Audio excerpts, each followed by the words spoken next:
consciousness through a variety of techniques and substances that have been used shamanistically for thousands of years. Let's go back to indigenous cultures, to the ancient civilizations.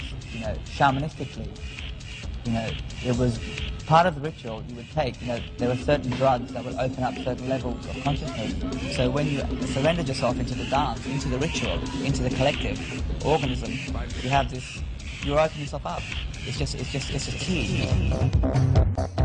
On his website, Decker is very specific about the means by which his band will help his audience open up.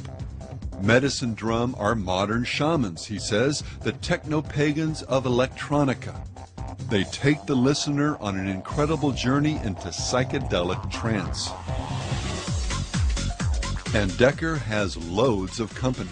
There are hundreds of bands and DJs who view their music in precisely the same way, as a form of techno-paganism, a gateway into trance and the spiritual world. Goa Gill, perhaps the most revered of the techno-tribal DJs, cut to the bottom line when he declared, music has gone through a complete cycle. It started in ancient times with tribal drumming, and now it's come back to tribal trance techno. I'm basically just using this whole party situation as a medium to do magic, to remake the tribal pagan ritual for the 21st century. It's an initiation. Quite often, these shamanistic experiences are intensified with the use of drugs, expanded now through modern pharmacology to include new and powerful psychotropics, including LSD, E or ecstasy, G, and special K. When you drop this chemical bomb into your neurosystem, you are cutting up all your previous inherited perceptions of what we call reality.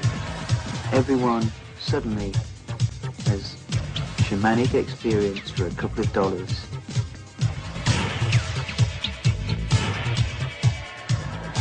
And then there's the use of light and sound to manipulate. Most DJs would say accentuate everything from metabolic rates to brainwave activity and states of consciousness. Whether we're talking about in training or photic and auditory driving, the terminology may be more sophisticated, but make no mistake about it, these alterations are based, often consciously, on occultic, shamanistic formulas.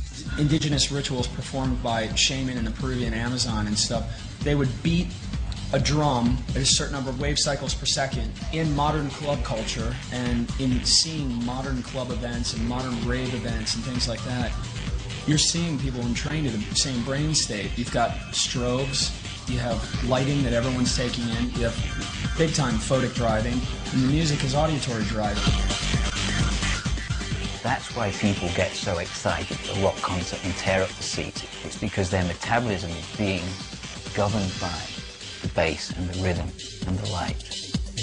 And that's what it's all about. It has reduced down in the West for the first time to a ritual which admits to and utilizes the most arcane and ancient methods for achievement of altered states and a celebration of that contact with otherness. But what is this otherness that ravers often come in contact with? Into what are they being reborn? Before we answer that, allow me to again say that we're not questioning people's conscious intent or their sincerity. I know that many ravers don't use drugs, and an even greater number really enjoy and are even comforted by the often sincere sense of community that a rave can produce. And compared to the brain deadness of a hardcore mosh pit, a rave can seem even sublime. But sincerity and New Age goosebumps are not the ultimate arbiters of truth. As always, we need to look at both the methodologies and the fruit through the lens of Scripture. And in that context, what we find once again departs from the true faith and gives clear heed to deceiving spirits and doctrines of demons. Not only do we find drug abuse, including the not infrequent overdose, not only do we encounter sexual immorality, sometimes reaching levels that rival the orgies of the ancient cult of Dionysus, but preeminently, whenever spirituality becomes open and ritualized, it invariably clothes itself in the garb of pagan and Eastern religions. You've seen him a million times, the dancing deity in the Ring of Fire, the image of the Hindu god Shiva. In searching for my personal connection to best explain these roots of trance dancing from ancient India, I felt I needed to go deeper than books. I felt the need to invoke Shiva. So last night, as I prepared to go to a party at the Dimension 7 warehouse in San Francisco, I considered my intention for the evening.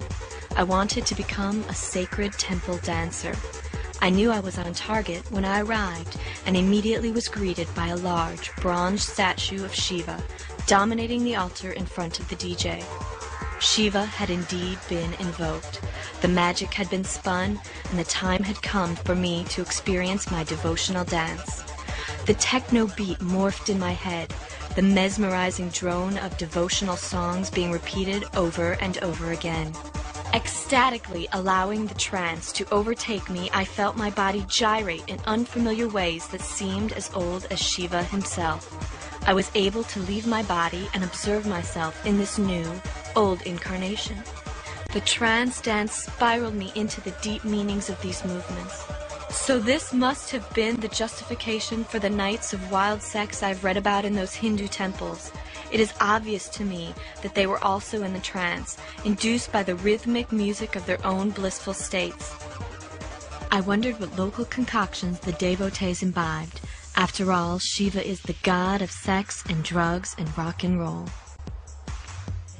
Within the warm, protective womb of Western, specifically Christian culture, these heartfelt observations may read like nothing more than a recipe for personal enlightenment.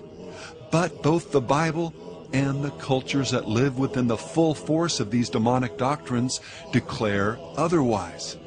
There is a way that seems right to a man, but its end is the way of death.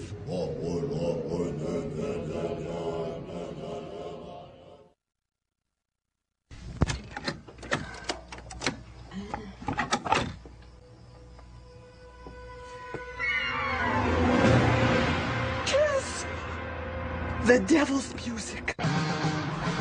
Bands like Kiss and Megadeth may try to trivialize charges of occult influence through ridicule. Megadeth fans, are you ready to sell your soul to the devil? But when axes aren't being ground, even rock apologists will acknowledge this dark side, as in this cover story by the British rock magazine Mojo, how rock and roll really did dance with the devil.